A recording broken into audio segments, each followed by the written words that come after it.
Hello guys, good evening. नमो नमः, नमः संस्कृताय। मैं माला मैम आप सभी का हार्दिक स्वागत करती हूँ आपके अपने यूट्यूब चैनल ईएमएस क्लासेस 1 में। आप सभी का हार्दिक स्वागत है दोस्तों। आज की प्रश्नोत्तरी में आज का हमारा जो प्रश्नोत्तरी है वह कारक विचार पे है। और प्रश्नोत्तरी किस कारक पे है? तो अपादान कारक पंचमी विभक्ति पे। तो आइए हम लेते हैं प्रश्नोत्तरी की तरफ चलते हैं। प्रश्नों की संख्या 25 है। ठीक है, पहले प्रश्न को देखेंगे दोस्तों। पहला प्रश्न आपके सामने है। प्रश्न यहाँ पे हमारा है कि प्रश्न हमारा कहता है वारार्थानाम इप्सित इत्येन किम विधीयते। तो ऑप्शन है करण कारकम विधीयते, अपादान कारक है क्या, संप्रदान कारक है क्या, या फिर अधिकरण कारक है। यह जो है यह जो सूत्र है दोस्तों, वार जो है वारार्थानाम इप्सितम, यह जो सूत्र है यह कौन सा कारक कहता है, यह प्रश्न है। तो प्रश्न का पहले प्रश्न का आंसर हमारा क्या जाएगा दोस्तों? पहले प्रश्न का हमारा आंसर यहाँ पे अपादान कारकम, यानी कि वारार्थाना इसका जो सूत्र है यह अपादान कारक करता है। तो पहले प्रश्न का आंसर यहाँ पे बी सही है। तो पहले प्रश्न का आंसर बी सही है। आगे हम बढ़ेंगे प्रश्न संख्या 2 की तरफ। दूसरा प्रश्न यहाँ पे है दोस्तों, केसाम धातु नाम प्रयोगे इप्सितो अर्थो अपादान स्यात्। यहाँ पे करा कौन सी धातु का प्रयोग करने पर इप्सितो जो इप्सित अर्थ अपादान स्यात् अपादान करता है। तो ऑप्शन है रुच्यर्था नाम, वारणार्था नाम, भित्रार्थानाम या अध्ययनार्थानाम। क्या करता है यह? इप्सितो अर्थो अर्थो अपादान स्यात्। तो इप्सित इप्सित किसकी होती है दोस्तों? तो इप्सित यहाँ पे वारणार्था नाम इप्सित है। ठीक है, केसाम धातु नाम प्रयोग है, कौन सी धातु का प्रयोग करके इप्सितो अर्थो अपादान स्यात् सूत्र होता है। तो प्रश्न संख्या 2 का यहाँ पे आंसर जाएगा कि यहाँ पे आंसर हमारा है प्रश्न संख्या 2 का वारार्था नाम। ठीक है, तो केसाम धातु नाम प्रयोगे, किस धातु के प्रयोग से इप्सितो अर्थो अपादान स्यात् हुआ है। तो आंसर हमारा जाएगा वारार्था नाम धातु। तो प्रश्न संख्या 2 का यहाँ पे बी आंसर सही है। तो प्रश्न संख्या 2 का बी आंसर सही करिएगा। आगे बढ़ेंगे प्रश्न संख्या 3 की तरफ। तीसरा प्रश्न यहाँ पे है गुरु शिष्यम पापात। गुरु जो है शिष्य को पाप से बचाता है, वार्यति दूर करता है। तो वाक्यम एतेत अश्यो उदाहरणम वर्ते, यह वाक्य किसका उदाहरण है, किस सूत्र का यह उदाहरण है? गुरु शिष्यम पापात जो है वार्यति। तो प्रश्न संख्या 3 का यहाँ पे आंसर क्या सही होगा दोस्तों? प्रश्न है गुरु शिष्यम पापात वार्यति, गुरु जो शिष्य से पाप से हटाता है, यह किसका उदाहरण है? तो ध्रुवीय अपाय अपादान का उदाहरण है क्या, पराजय सोढ़ का उदाहरण है क्या, भित्यार्था नाम भय हेतु का उदाहरण है क्या, या फिर वारार्था नाम इप्सित का? किसका यह उदाहरण है? गुरु शिष्यम पापात वार्यति। तो प्रश्न संख्या 3 का यहाँ पे आंसर क्या होगा दोस्तों? तो प्रश्न संख्या 3 का आंसर हम लेंगे। प्रश्न संख्या 3 का आंसर यहाँ पे जाएगा वारार्था नाम इप्सितम। इस सूत्र का उदाहरण है गुरु शिष्य पापात वार्यति। गुरु जो है शिष्य को पाप से दूर करता है, हटाता है। तो प्रश्न संख्या 3 का यहाँ पे डी आंसर सही है। आगे बढ़ेंगे प्रश्न संख्या 4 की तरफ। प्रश्न संख्या 4 है एवेभ्यो गाम वार्यति, जो है गाय को जौ से दूर करता हटाता है। इति अस्मिन वाक्य कारक सूत्रम जो है प्रवृत्तम, यह किस कारक का सूत्र, इस यह जो उदाहरण है किस कारक का है? तो ये उदाहरण दिया है एवेभ्यो गाम वार्यति, यह उदाहरण है। तो किस कारक का यह उदाहरण है, जो है इस एग्जाम्पल में कौन सा कारक है? ध्रुवीय अपाय अपादानम है क्या, पराजय सोढ़ है क्या, भित्यार्था नाम भय हेतु है क्या, या फिर वारार्था नाम स्थित है? तो यह जो उदाहरण हमारा दिया है ये विभो गाम वार्यति, गाय को जो है जौ से दूर करता है। तो यह हमारा उदाहरण जो है प्रश्न संख्या 4 का आंसर हमारा जो है डी की तरफ जाएगा। कौन सही है? डी आंसर सही है प्रश्न संख्या 4 का। जो प्रश्न था इति अस्मिन वाक्य कारकम सूत्रम प्रयोग, किस कारक का, यह जो है इसका कारक क्या है, सूत्र कारक क्या है? तो हमारा आंसर यहाँ पे डी सही है प्रश्न संख्या 4 का। आगे बढ़ेंगे प्रश्न संख्या 5 की तरफ। प्रश्न संख्या 5 है मित्रम पापात निरावती। मित्र जो है पाप से निवारण करता है, दूर हटाता है, उसको दूर करता है। इति पंचमी विभक्ते अर्थे इति सूत्र प्रवृत्त भवती रिक्त स्थान पूर्यति। यहाँ पे रिक्त स्थान के जगह पर क्या भरा जाएगा? तो कौन से अर्थ में यह हुआ है? मित्रम पापात निवारयति, मित्र जो है पाप का निवारण करता है। पंचमी विभक्ति विभक्ते अर्थे, किस अर्थ में हुआ है दोस्तों? तो रुचार्था अर्थ में हुआ है क्या, वारार्था नाम अर्थ में हुआ है क्या, भित्रार्था अर्थ में हुआ है क्या, या फिर अध्ययनार्था नाम अर्थ में हुआ, किस अर्थ में हुआ है? यह जो है पंचमी विभक्ति। तो प्रश्न संख्या 5 का यहाँ पे आंसर हमारा जाएगा बी की तरफ। यहाँ पे वारार्था नाम अर्थ में हुआ है, मित्रम पापात निवारयति। वारयति, मित जो है पाप से दूर करता, निवारण करता, हटाता है। इति पंचमी विभक्ति हरते अर्थे, तो आंसर में आ जाएगा वारार्था नाम अर्थे। प्रश्न संख्या 5 का यहाँ पे बी आंसर सही होता है। आगे बढ़ेंगे प्रश्न संख्या 6 की तरफ। तीसरा जो है प्रश्न संख्या 6 नंबर का यहाँ पे है, वारार्था नाम इप्सितम सूत्रानुसारे यवानाम गाम वारयति इत्यर्थ प्रयोगे स्यात्। इसमें शुद्ध जो है इत्यर्थ शुद्धम प्रयोगे स्यात्, इसमें शुद्ध प्रयोग कौन सा है? तो यहाँ पे अंडरलाइन है, यवा नाम के नीचे अंडरलाइन है। तो इस जो पंक्ति हमारा दिया है यवा नाम गाम वारयति, इसका शुद्ध इसमें से क्या भरा जाएगा? अंडरलाइन वाला। ठीक है, तो यवा नाम भरा जाएगा क्या? यवनम होगा क्या? येभ्य होगा क्या? या फिर यवा होगा क्या? यहाँ पे भरा जाएगा प्रश्न संख्या 6 का। तो प्रश्न संख्या 6 का यहाँ पे आंसर जाएगा वारार्था नाम सूत्रानुसारे एवा नाम गाम वारयति, तो यहाँ पे भरा जाएगा एवेभ्य गाम वारयति। तो प्रश्न संख्या 6 का यहाँ पे सी आंसर सही है। ठीक है, तो प्रश्न संख्या 6 का सी आंसर सही करिएगा। आगे बढ़ते हैं प्रश्न संख्या 7 की तरफ। 7 नंबर का प्रश्न आपके सामने है। प्रश्न है कारक विभक्ति, कारक विभक्ति बताना है। गुरु शिष्य पापात वारयति, तो किस कारक का यह सूत्र है? विभक्ति है, कारक विभक्ति, तो किस कारक का यह सूत्र है? भित्रार्था नाम पंचमी का है क्या? निवरार्थे पंचमी का है क्या? पराजय सोढ़े अर्थे पंचमी का है क्या? या किम अपी का है? तो यह क्या करता है? गुरु जो है शिष्य पाप का वारयति निवारण करता, हटाता है। तो किस अर्थ में पंचमी हुआ है हमारा कारक विभक्ति के अनुसार? तो प्रश्न संख्या 7 का यहाँ पे आंसर जाएगा निवारार्थे पंचमी, निवारण अर्थ में जो है पंचमी लगा। निवारण कर रहा है, दूर हटा रहा है, दूर कर रहा है, निवारण कर रहा है किसका? पाप से।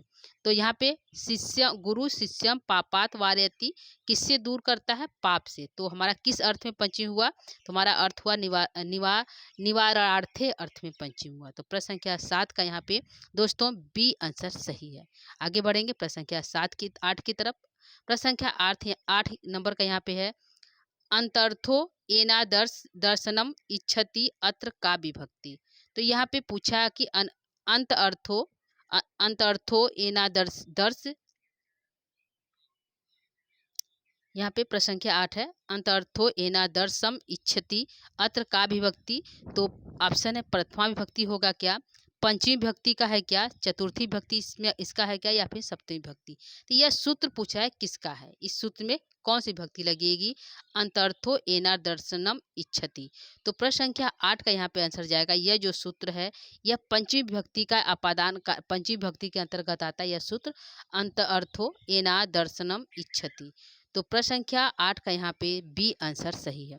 तो प्रश्न संख्या 8 का यहाँ पे बी आंसर सही करिएगा दोस्तों। आगे बढ़ेंगे प्रश्न संख्या 9 की तरफ। प्रश्न संख्या 9 है, मातुर निलीयते कृष्ण वाक्य एतेत कस्य सूत्रस्य उदाहरणम अस्ति। यह जो सूत्र का उदाहरण है मातुर निलीयते कृष्ण, ये जो सूत्र का उदाहरण, यह किस सूत्र का उदाहरण यह पूछ रहा है?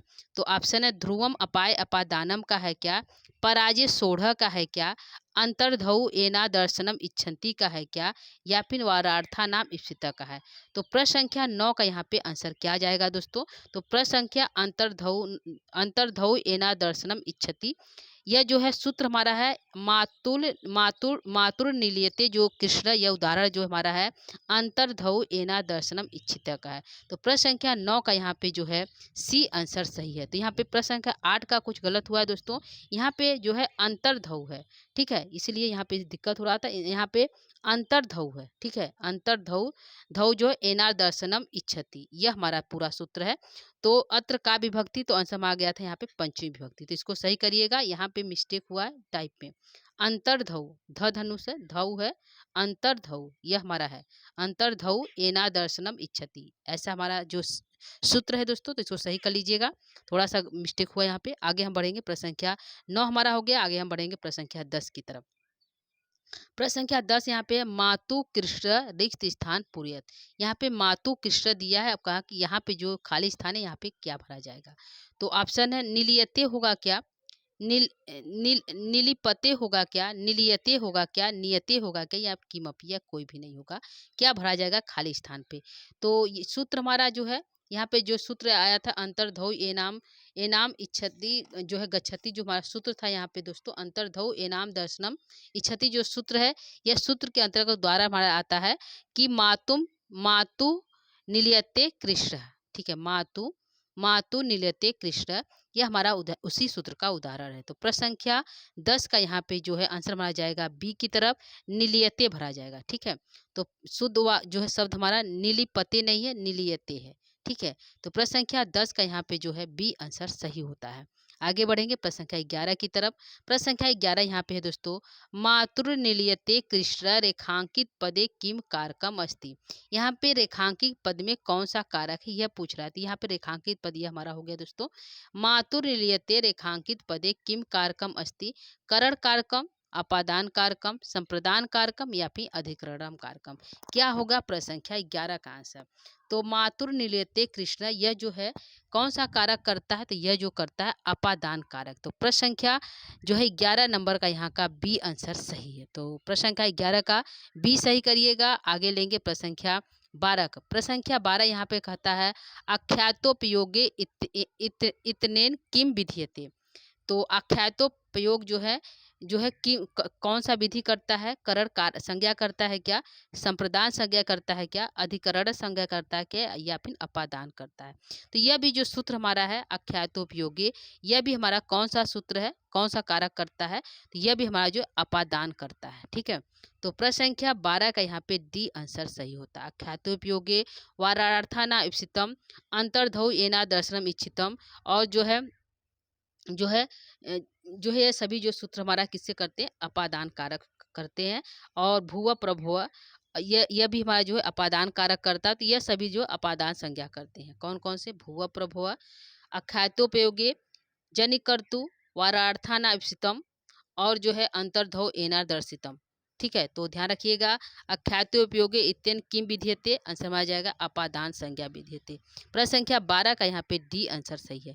आगे बढ़ेंगे प्रश्न संख्या 13 की तरफ। प्रश्न संख्या 13 कहता है नियम पूर्वक विद्या अध्ययनम अध्यापकस का संज्ञा भवति। नियम पूर्वक विद्या यदि हम किसी अपने अध्यापक से ग्रहण करें तो उसमें कौन सी संज्ञा भवति, कौन सी संज्ञा होगा।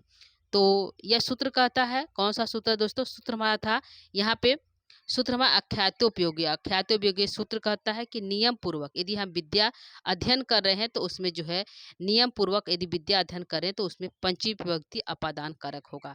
तो यह भी हमारा जो है यहाँ पे प्रश्न हमारा है नियम पूर्वक विद्या अध्ययने अध्यापकस का संज्ञा भवति, करण संज्ञा, करणम संज्ञा, संप्रदान संज्ञा, अधिकरणम संज्ञा या फिर अपादान संज्ञा। प्रश्न संख्या 13 का यहाँ पे आंसर जाएगा अपादान संज्ञा। ठीक है, क्या करता है, अपादान संज्ञा करता है। कौन सा, अख्यातोपयोगी।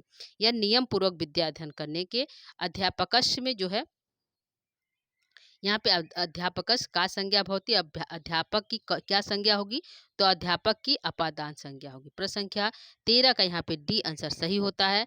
आगे बढ़ेंगे प्रश्न संख्या 14 नंबर का। प्रश्न संख्या 14 यहाँ पे कहता है जो है उपाध्याय अधिते अत्र का विभक्ति भवती। तो यहाँ पे जो है यह किसकी विभक्ति होगी, उपाध्याय अधिते।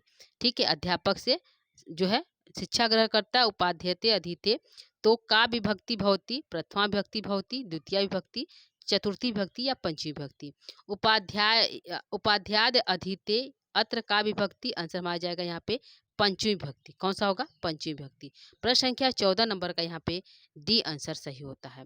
प्रश्न संख्या आगे बढ़ेंगे प्रश्न संख्या 15 की तरफ। प्रश्न संख्या 15 यहाँ पे है कामात क्रोधो जो है अज अज भी जायते। ठीक है, इत्यत्र कस्य सूत्रयो उदाहरणम अस्ति। यह जो सूत्र है कामाद क्रोध से, कामाद क्रोधो अभिजायते। ठीक है, काम से क्रोध उत्पन्न होता है, इत्यर्थ कस्य सूत्र उदाहरण, यह किस सूत्र का उदाहरण है यह पूछ रहा है। तो जनिकर्तु प्रकृति का है क्या, पराजय सोढ़ का है क्या, अंतर्धौ एना दर्शनम इच्छिता का है क्या, या फिर वारार्थाना विशिता का, किसका यह सूत्र का किस सूत्र का उदाहरण है। कामात क्रोधो अभिजायते, काम से क्रोध उत्पन्न होता है। प्रश्न संख्या 15 का यहाँ पे आंसर जाएगा यह जो उदाहरण है कामात क्रोधो अभिजायते, यह जो है जनिक कर्तु प्रकृति का है। तो प्रश्न संख्या 15 का यहाँ पे ए आंसर सही होता है। आगे बढ़ते हैं प्रश्न संख्या 16 की तरफ। प्रश्न संख्या 16 कहता है ब्राह्मण प्रजा प्रजायन्ते, ब्राह्मण से प्रजा उत्पन्न होते हैं। ठीक है, इति उदाहरणों कस सूत्रम अस्ति, यह किस सूत्र का उदाहरण है।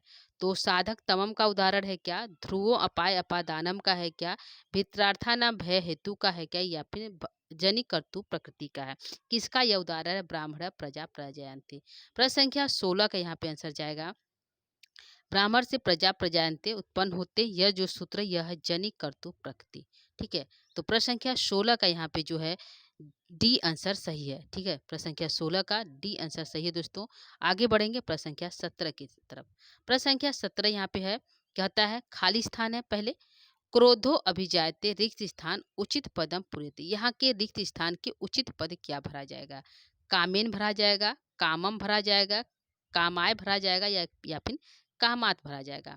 तो प्रश्न संख्या 17 कहता है, यह सूत्र उदाहरण है कामात क्रोधो अभिजायते, अभिजायते होगा। तो कामात क्रोधो अभिजायते, काम से क्रोध उत्पन्न होता है, यह जो है उदाहरण है जो हमारा है। तो आंसर हमारा जाएगा प्रश्न संख्या 17 का, यह उदाहरण हमारा है जनिकर्तु प्रकृति का। आंसर हमारा जाएगा यहाँ पे डी की तरफ, कामात क्रोधो अभिजायते। प्रश्न संख्या 17 का यहाँ पे डी आंसर सही होता है। आगे बढ़ेंगे प्रश्न संख्या 18 की तरफ।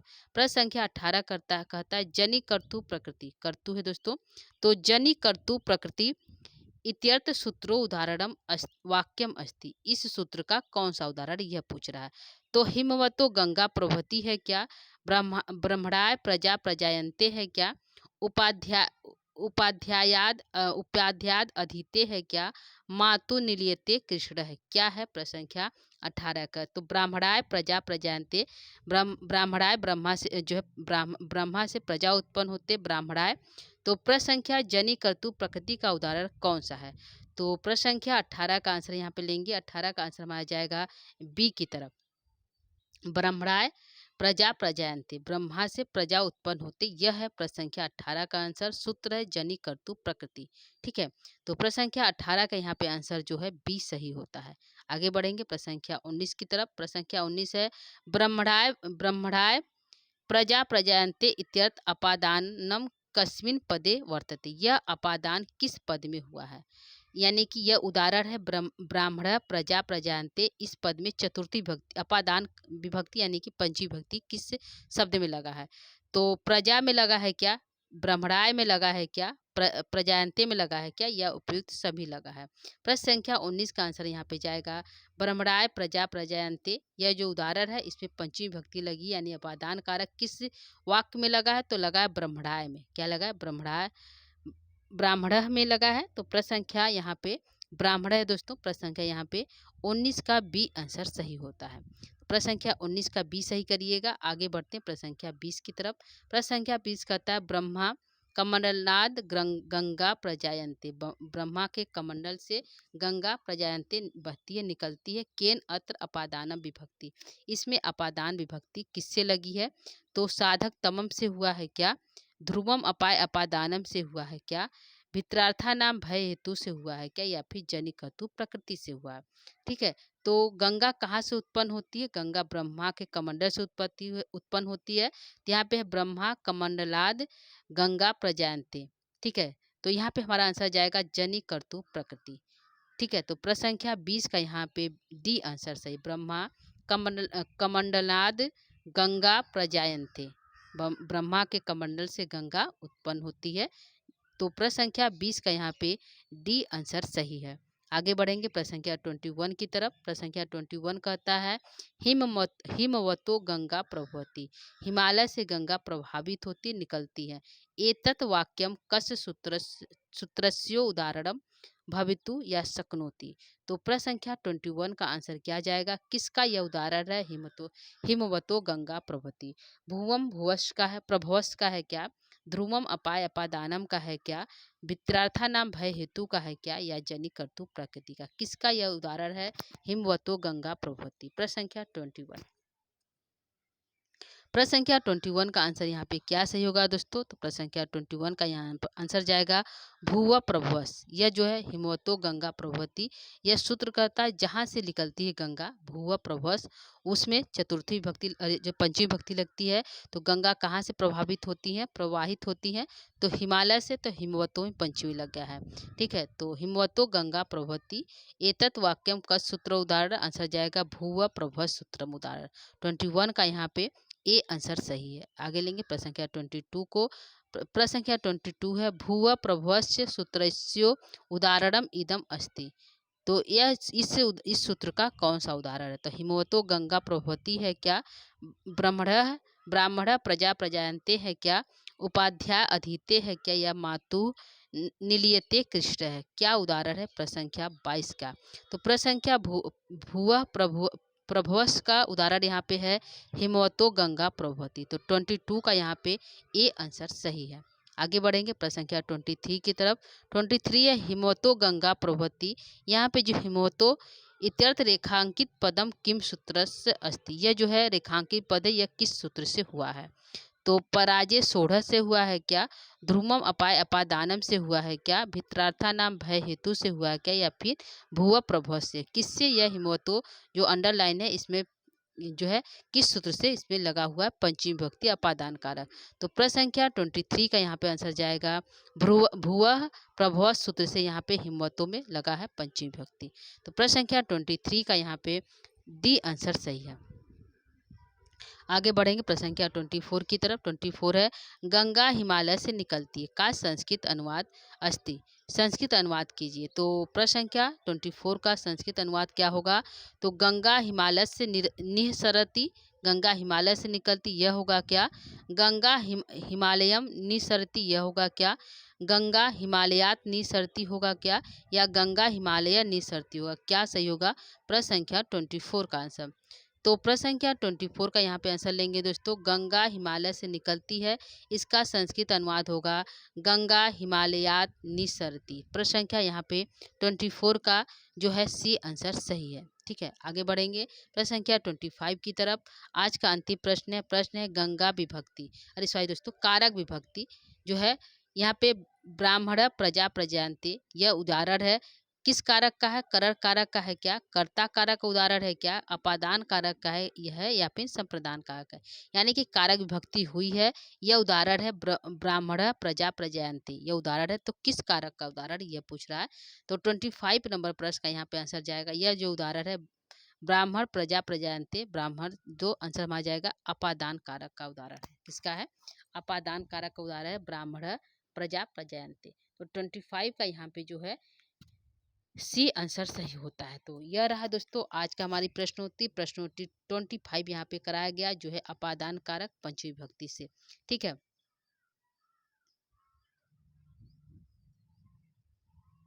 तो आज की प्रश्नोत्तरी को यहीं पे हम समाप्त करेंगे दोस्तों। उम्मीद करती हूँ कि आपके प्रश्नोत्तरी अच्छा लगा होगा अपादान कारक पंचमी विभक्ति से। आगे की प्रश्नोत्तरी हमारा और भी सूत्र यहाँ पे बचे हुए हैं, तो कल की कक्षा में भी हमारा जो पंचमी विभक्ति चलेगा। तो आज के लिए इतना ही दोस्तों, कल की कक्षा लेकर हम पुनः उपस्थित होंगे। तब तक के लिए नमो नमः, नमः संस्कृताय, धन्यवाद।